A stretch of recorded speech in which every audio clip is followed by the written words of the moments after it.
The sky was dark, and rain poured relentlessly, drenching everything in sight. Thunder rumbled through the forest as Daniel stood in the middle of the clearing, his face twisted with anger. Rain dripped from his unkempt hair, blending with the tears he refused to acknowledge. Just a few feet away, Bruno stood motionless, his massive frame hunched slightly, as if trying to make himself smaller. His intelligent brown eyes, usually filled with warmth, now held only confusion and sadness. "Why do I even bother anymore?" Daniel's voice cut through the storm, sharp with bitterness. "You're nothing but a reminder of everything I've lost." His fists clenched at his sides, the weight of frustration pressing down on him. But Bruno didn't move. He just stood there staring at the man he had trusted his entire life. Bruno wasn't just any bear, he was family. Years ago, when he was just a tiny cub, Daniel had found him abandoned in the forest. Barely clinging to life, Bruno had lost his mother to poachers, and without intervention, he wouldn't have survived. Daniel had taken him in, feeding him by hand, nursing him back to health, and watching him grow into the strong, majestic creature he had become. Back then, they had been inseparable, their bond unbreakable. The sanctuary had been their home, a place of hope and healing. Daniel had built it with his own hands, a refuge for injured and orphaned animals.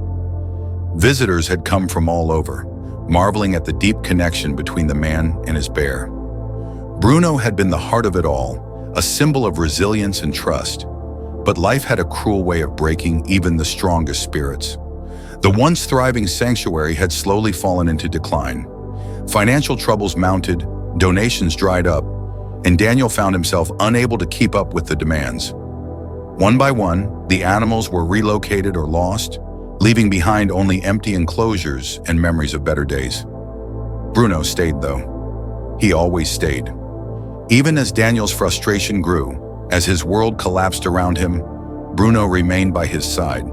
But to Daniel, the bear had become a painful reminder of everything he had failed to protect. The sight of him standing there in the rain only fueled the anger Daniel couldn't suppress. He muttered something under his breath and turned his back on Bruno. The bear didn't follow, didn't make a sound. He just stood there, letting the rain soak through his thick fur. As Daniel walked away, his chest tightened. A small voice in the back of his mind whispered that this wasn't Bruno's fault, that the bear didn't deserve the anger directed at him. But the storm inside Daniel raged louder than the one outside, drowning out all reason. By the time he reached the cabin and slammed the door behind him, Bruno was still standing in the rain, unmoving. Somewhere deep down, Daniel knew he had crossed a line, one he might not be able to undo. The rain didn't let up, and neither did Bruno. He remained in the clearing, his massive frame drenched and shivering as the storm intensified. His eyes, once filled with trust and loyalty, now stared blankly at the direction Daniel had gone. Bruno didn't understand the anger, the sharp words, or why the man he had always loved had left him alone in the cold. The forest was alive with the sounds of the storm, branches creaking under the force of the wind, water rushing through the muddy ground, and distant howls that made Bruno's ears twitch. But he stayed rooted to the spot, unwilling to move. To Bruno, this clearing had always been home. It was where he had grown from a frightened cub into a strong bear under Daniel's care. It was the only place he had ever felt safe, but now the safety felt hollow. Bruno tilted his head up slightly, letting the rain run down his face, as if searching for an answer in the darkened sky. Memories began to flood his mind, fragments of happier times when Daniel would scratch behind his ears or laugh as Bruno playfully wrestled with him. The sanctuary had been alive then, bustling with animals and visitors, filled with warmth and purpose. Bruno remembered the days when he would wait by the cabin door, knowing Daniel would emerge with a treat or a smile. He remembered how Daniel would sit by his side at sunset, whispering about his dreams for the sanctuary, and how Bruno had been his inspiration to create it. The bond they shared wasn't just one of man and animal, it was one of family. But over time, things had changed. The sanctuary had grown quieter, the animals disappearing one by one. The laughter faded, replaced by silence and the occasional echo of Daniel's frustrations. Bruno hadn't understood why the man's hands, once so gentle, now trembled with anger, or why his voice, once kind, was now sharp and cold. Bruno lowered his head, his strength slowly waning. He hadn't eaten properly in days, and the cold seeped into his muscles, making every movement feel heavier. Still, a part of him hoped Daniel would return, that this was just another one of those moments when the man would come back with a soft apology and everything would be okay again. But the minutes turned into hours, and the storm only grew worse. Bruno finally took a shaky step forward, his instincts urging him to find shelter. His large paws sunk into the muddy ground as he trudged toward the forest, his body hunched against the relentless rain. The forest, once familiar and inviting, now felt foreign and dangerous. The shadows between the trees seemed darker, the sounds more menacing. Bruno moved slowly, his breath heavy, his eyes scanning for a safe place to rest. His body was exhausted, not just from the storm, but from the years of neglect that had worn him down. He finally spotted an old oak tree with a hollowed trunk, its massive roots curling around a patch of relatively dry ground. Bruno collapsed beneath it, his body heaving with effort.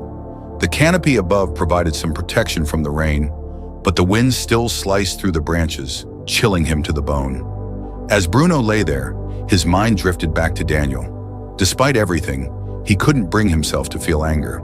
He had spent his entire life trusting Daniel, and that trust didn't fade overnight. Bruno's loyalty was woven into the very fabric of his being, and even now as he lay cold and alone, he hoped that Daniel would come for him. But the night stretched on, and the storm continued its relentless assault. Bruno closed his eyes, his breath shallow, his massive body barely moving. For the first time in his life, the strength that had always defined him seemed to waver. The forest grew quieter as the storm began to subside, but for Bruno, the world was fading into a haze of exhaustion. His ears twitched at the distant sound of footsteps, but he couldn't bring himself to lift his head. Somewhere deep inside, he held on to a fragile hope that Daniel hadn't truly abandoned him, that the bond they once shared could still be mended.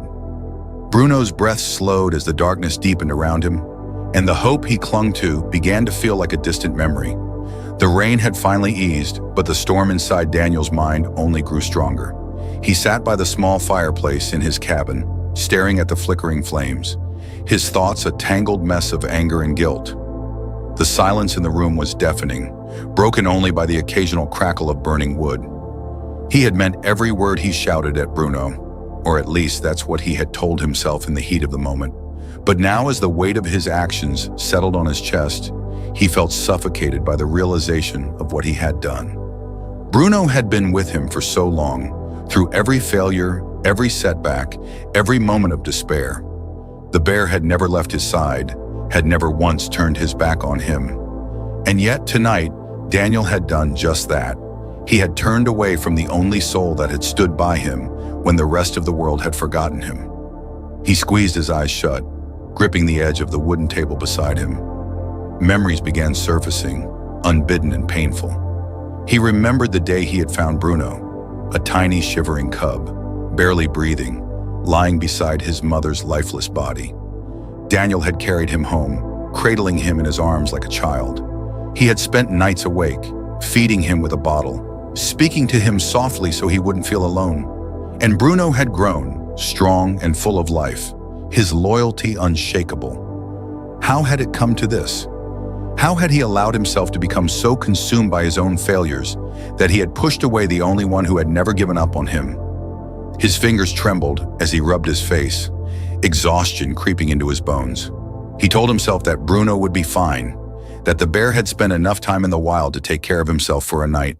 But deep down, something felt wrong. He glanced at the clock. Midnight had come and gone, and there was no sign of Bruno. A gnawing unease crept into his chest. Bruno always returned, no matter what. No matter how angry Daniel had been, no matter how far he had wandered, he always came back. But this time he hadn't. The thought struck him like a lightning bolt, sending a surge of panic through his veins. He shot up from his chair, his pulse quickening. What if Bruno was hurt? What if the storm had made it impossible for him to find shelter? The bear was old now, not as strong as he used to be. What if something had happened to him out there? Something Daniel would never be able to undo. The guilt twisted in his gut like a knife. He had left Bruno in the rain, confused and heartbroken. If something had happened to him, it would be Daniel's fault. Grabbing his flashlight and pulling on his soaked jacket, Daniel flung the door open, stepping into the damp night. The rain had slowed to a drizzle, but the air was thick with the scent of wet earth and pine. "Bruno!" he called into the darkness, his voice breaking slightly. There was no response, only the rustling of the trees in the breeze. He pushed forward, his boots sinking into the mud as he made his way toward the clearing where he had last seen Bruno. The beam of his flashlight cut through the darkness, but there was nothing, just empty space where the bear had stood. His heart pounded against his ribs. "Bruno!" he called again, louder this time, desperation creeping into his voice. Still nothing. A cold fear settled over him. If Bruno had wandered off in the storm, he could be anywhere. And if he was injured or too weak to move? Daniel shook the thought away, forcing himself to focus. He had to find him. He started toward the tree line, his breath coming in ragged gasps as he scanned the ground for any sign of the bear's massive tracks. His fingers tightened around the flashlight, his mind racing. He had spent so much time drowning in self-pity, pushing away the only thing that had ever truly mattered to him. And now he might have lost Bruno forever. The thought sent a fresh wave of determination surging through him. He wouldn't let this end here. He couldn't. With renewed urgency, Daniel took a deep breath and plunged into the forest, the flashlight trembling slightly in his grip. He had to find Bruno before it was too late. Daniel's breath came in ragged gasps as he pushed deeper into the forest, the damp earth swallowing his heavy footsteps. The flashlight flickered slightly, its weak beam struggling to pierce through the lingering mist. His mind raced, his heart hammering against his ribs. The night was unnervingly quiet now, except for the occasional rustle of leaves and the distant hoot of an owl. He followed the path he and Bruno had walked countless times before, hoping, praying, that the bear had taken shelter nearby. But as he scanned the area, doubt clawed at his mind. Bruno was strong, but he wasn't invincible. The years had slowed him down, and the storm had been brutal. Daniel stumbled over a tree root, barely catching himself before falling face first into the mud. He cursed under his breath but forced himself to keep moving. The cold bit into his skin, his wet clothes clinging to him like a second layer of ice. "Bruno!" he called again, his voice hoarse, but only silence answered him. Panic crept into his chest like a vice. The forest was vast and Bruno could be anywhere, hurt, lost, or worse. The thought of finding his oldest friend lying lifeless somewhere sent a fresh wave of desperation through him. He had wasted so much time wallowing in his failures, drowning in his own self-pity, and now when it truly mattered, he was running out of time. He pressed on, his flashlight sweeping through the trees, catching glimpses of movement, branches swaying, raindrops dripping, but no sign of Bruno. The further he walked, the heavier the air felt, the darkness pressing against him like a living thing. Then he saw it, a disturbance in the mud, a set of deep paw prints leading away from the clearing. Bruno's tracks. Relief flooded Daniel's veins, but it was short-lived. The tracks were uneven, dragging slightly. Bruno had been struggling. A fresh jolt of fear shot through him as he followed the trail, moving faster now. The prints led toward the denser part of the forest, where the trees grew taller, their twisted branches forming a near-impenetrable canopy. The air here was colder, the silence thicker. Then just ahead, his flashlight caught a glimpse of something. A dark shape slumped beneath the sprawling roots of an ancient oak tree. Daniel's stomach lurched. It was Bruno. The massive bear lay motionless, his fur soaked, his breath barely visible in the damp air. His once mighty frame looked smaller, weaker. "Bruno!" Daniel rushed forward, falling to his knees beside him. His hands hovered over the bear's body, afraid to touch him, afraid to confirm the worst. Bruno's eyes flickered open slightly at the sound of his voice, but they were dull, unfocused. His body barely stirred. A broken sound escaped Daniel's throat. "No, no, no! Come on, buddy! Don't do this!" His voice cracked as he gently placed a hand on Bruno's side. The fur was cold, his breathing shallow. Guilt crashed over Daniel like a tidal wave. "This is my fault. I did this." He had let his anger, his failures, cloud his judgment for too long. Bruno had given him everything. his trust, his loyalty, his companionship, and Daniel had repaid him with neglect. But it wasn't too late. It couldn't be.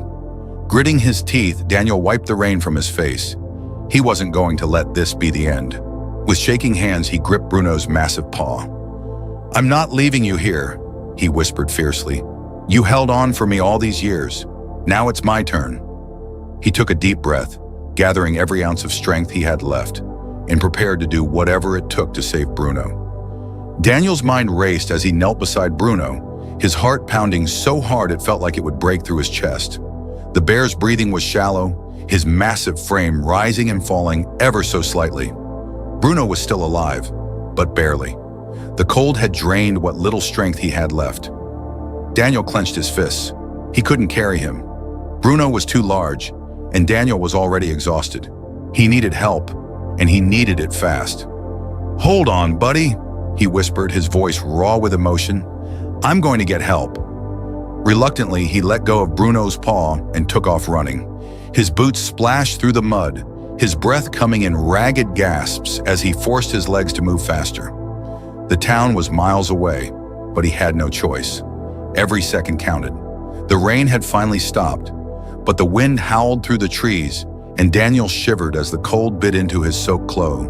He pushed forward, his muscles burning, his vision blurry from exhaustion. The guilt in his chest weighed him down, but the fear of losing Bruno drove him forward. After what felt like an eternity, the forest began to thin, and Daniel spotted the distant glow of the town's streetlights.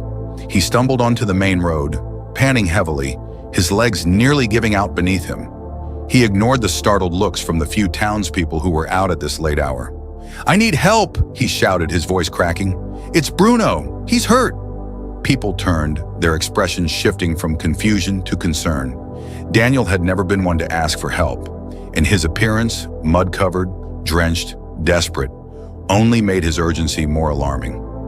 Dr. Harris, the town's veterinarian, emerged from a small clinic nearby. "What happened?" he asked, already moving toward Daniel. "He's in the forest," Daniel panted. "Collapsed. I think he's dying. Please, we have to save him." Dr. Harris didn't hesitate. "Get my truck," he called to his assistant. Within moments, a few of the townspeople had gathered, grabbing blankets, a stretcher, and medical supplies. As the truck roared to life, Daniel climbed into the back, his hands trembling. The drive back to the forest was agonizingly slow, every second stretching into an eternity. When they arrived, Daniel jumped out before the truck had fully stopped, racing toward the old oak tree where Bruno still lay. His heart seized in his chest when he saw the bear hadn't moved. "Please," Daniel begged under his breath as the others rushed forward. Dr. Harris knelt beside Bruno, feeling for a pulse. His face was unreadable for a moment before he nodded. "He's still with us," he confirmed, "but he's weak." Carefully, the team worked to lift Bruno onto the stretcher. Daniel stayed close, his hands gripping the edge, his breath unsteady. When Bruno let out a faint groan, a small flicker of hope ignited in Daniel's chest. "We're getting you out of here," he whispered. "Just hold on." As the truck rumbled back toward the town, Daniel sat beside Bruno, holding his paw tightly. He didn't know if Bruno could hear him, but he spoke anyway. "I was wrong," he murmured. "I should have never left you. I should have never let things get this bad." Bruno's breathing remained slow and shallow, but Daniel refused to let go. For the first time in years, he realized what truly mattered. It wasn't the sanctuary, the money, or the past mistakes that had haunted him. It was Bruno, and he was willing to do whatever it took to save him. The truck sped through the empty roads, the tires kicking up water from the storm-soaked pavement. Daniel sat in the back with Bruno, his fingers gripping the bear's massive paw, feeling the faint warmth beneath the damp fur. Every few seconds, he glanced down, searching for any sign of movement, any indication that Bruno was still holding on. The rhythmic rise and fall of the bear's chest reassured him, but it was barely there, too shallow, too fragile. Dr. Harris rode up front, barking orders to his assistant. The back of the truck had been hastily turned into an emergency treatment area, stocked with medical supplies. As they neared the clinic, Daniel barely registered the buildings rushing past. His mind was focused on one thing: keeping Bruno alive. When they arrived, a group of veterinary staff was already waiting. As soon as the truck came to a halt, they moved swiftly, lifting Bruno with practiced precision. Daniel followed closely, his breath ragged, his hands shaking as he wiped rain from his face. The clinic's bright fluorescent lights flickered overhead, making everything feel too sterile, too foreign. Dr. Harris gave Daniel a firm look. "We'll do everything we can," he said, "but you need to stay back and let us work." Daniel hesitated. The thought of stepping away, even for a second, filled him with panic. But he nodded, backing into the waiting area as the doors swung shut, separating him from Bruno. The minutes dragged into hours. Daniel sat with his head in his hands, barely aware of the world around him. His mind replayed every moment leading up to this. His harsh words, Bruno standing in the rain, the way he had walked away without looking back. He had spent years letting his failures consume him, drowning in self-pity while the one soul who had always stood by him suffered in silence. A deep ache settled in his chest, heavier than anything he had ever felt before.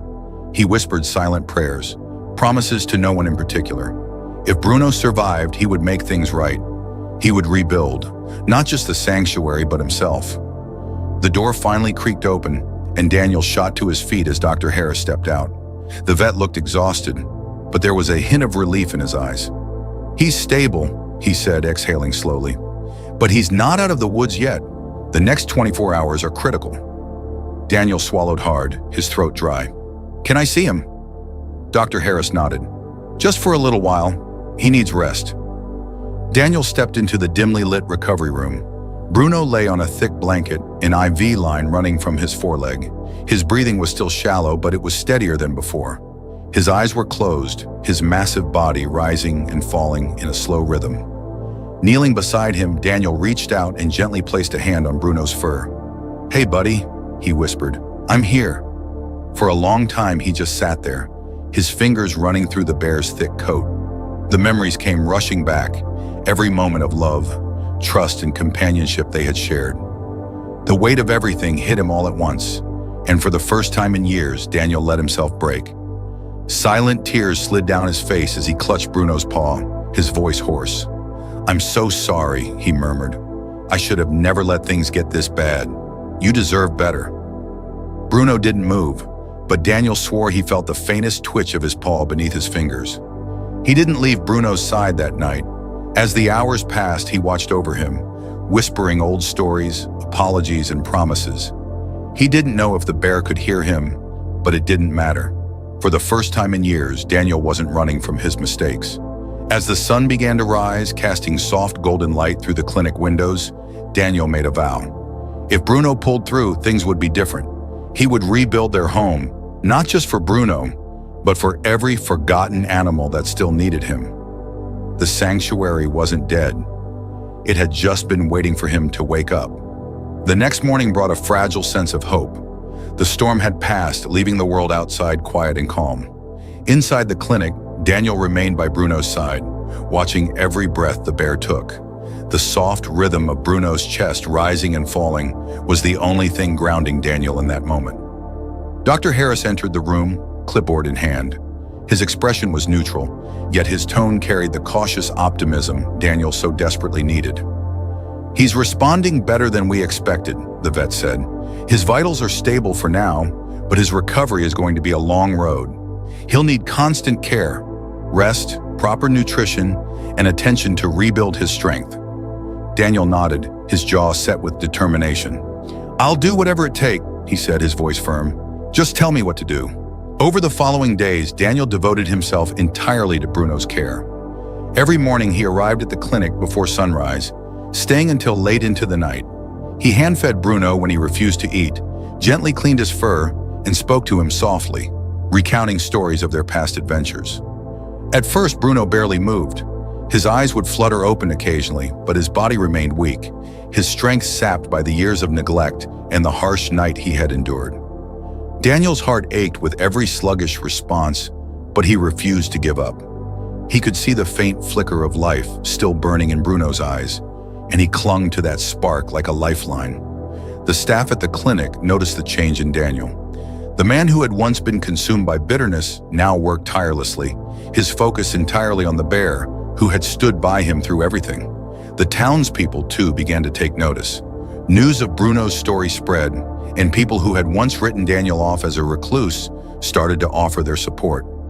One day, as Daniel sat by Bruno's side, he felt a small but significant shift. Bruno's paw, which had remained limp for days, twitched slightly beneath his hand.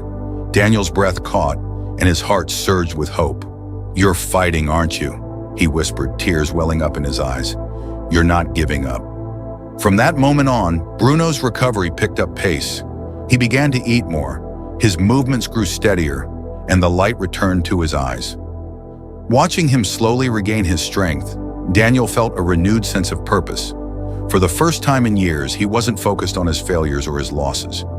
He was focused on rebuilding, not just the sanctuary, but the bond that had once been unshakable. When Bruno was finally strong enough to leave the clinic, Daniel brought him home. The sanctuary was still in ruins, overgrown and broken, but it was home. Bruno stepped cautiously into the familiar clearing, his movements slow but steady. Daniel watched him with a mixture of relief and determination. "This is just the beginning," he said quietly, more to himself than to Bruno. The work was grueling, but Daniel didn't shy away from it. Day by day, he cleared the debris, repaired the enclosures, and brought the sanctuary back to life. He wasn't alone either. The community, inspired by Bruno's story, pitched in. Families donated supplies, volunteers helped with repairs, and local businesses contributed what they could. As the sanctuary slowly transformed, so did Daniel. The bitterness that had once consumed him was replaced by a quiet resolve. He no longer saw the sanctuary as a symbol of his failures.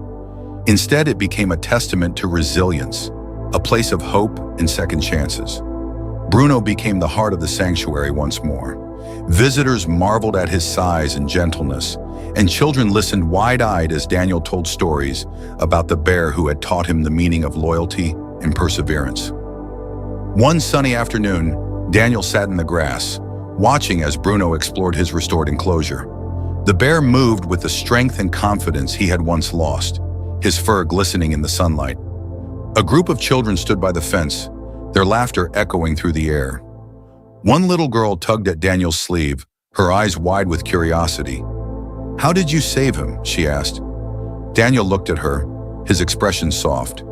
He thought about everything, about the storm, the years of neglect, and the bond that had been tested but never truly broken. "I didn't save him," he said after a moment. "He saved me." That evening, as the sun dipped below the horizon, Daniel sat by Bruno's side, leaning against the bear's massive frame. The sanctuary was quiet now, the day's visitors long gone. Daniel closed his eyes, his hand resting on Bruno's fur, and allowed himself a rare moment of peace. He had almost lost everything, but Bruno had shown him that it was never too late to fight for what mattered. The days stretched into weeks, and the sanctuary began to thrive once more. What had once been a crumbling symbol of failure was now a haven of life and second chances. The enclosures were full again, not just with animals, but with the laughter of children and the hum of visitors. Daniel no longer saw the scars of his past as a reminder of his shortcomings. They were evidence of his resilience, of the journey that had brought him and Bruno to this moment. Bruno, fully recovered, had become the sanctuary's centerpiece, a symbol of strength and loyalty. Families flocked to see the magnificent bear who had endured so much and come out stronger on the other side. Visitors often asked about Bruno's story, and Daniel never hesitated to share it.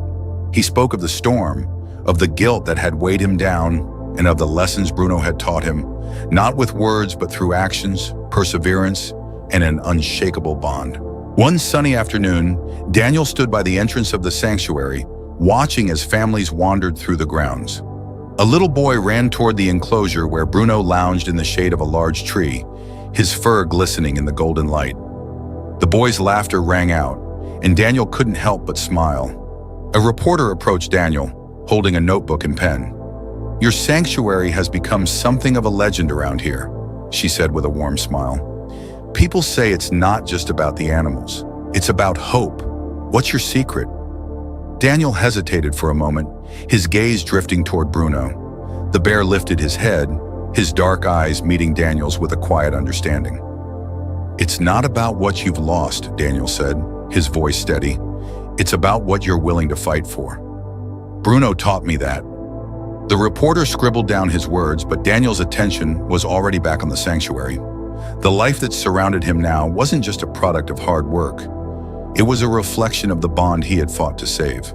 As the sun began to set, casting the sanctuary in hues of orange and pink, Daniel walked toward Bruno's enclosure. He opened the gate and stepped inside, sitting down beside the massive bear. Bruno rumbled softly, a sound that Daniel had come to know as his version of contentment. "You've given me everything," Daniel murmured, running a hand through Bruno's thick fur. "And I'll spend the rest of my life making sure you never feel abandoned again." The two sat there in silence, the world around them peaceful and still. For Daniel, the sanctuary was no longer just a place. It was a legacy, one built on trust, redemption, and the unwavering bond between a man and his bear. In that moment, Daniel realized that Bruno had been more than just a part of his life. He had been his guide, his anchor, and his reminder that even in the darkest of times, hope could be found. And together they would carry that hope forward, one day at a time.